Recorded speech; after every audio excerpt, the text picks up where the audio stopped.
એમ તો તમે જમી લીધું એમ? તમારાથી પાણીપુરી ઉતરી કેમ ગળે? મને પેલા તો ઈ કયો. અહીંયા હું ભૂખી તરસી બેઠી હું, મેં કીધું હમણાં આવે ને તમારાથી પાણીપુરી આમ ગળે કેમ ઉતરી? Amazing! આમ કરો હો.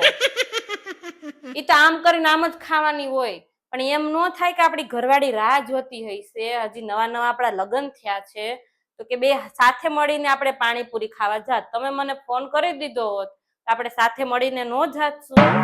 તમારે ગળે કેમ ઉતરી? મને હે ને અત્યારે તમે લઈ જાઓ, ભલે ઈ રાંધેલું ભલે પડ્યું, ઈ કાલ ખાઈ જાવ, તમને જ દઈશ. ઈ હું નહીં ખાવ. કાલે ઈ રાંધેલું રહ્યું ને અત્યારે હાંજે, ઈ બધું કાલે તમને ટિફિનમાં ભરી દઈશ. મારા વગર એક વસ્તુ નહીં ખાવાની તમારે. આપણે લગ્ન કર્યા હે તો આમ મળીને ખાવા પીવાનું ને, આવી રીતે કરવાનું. કઈ એકલા ખાઈ લ્યો. મને અત્યારે તમે પાણીપુરી ખાવા લઈ જાઓ, હું ખાઈશ અને તમારે મારે ભેગી ખાવાની.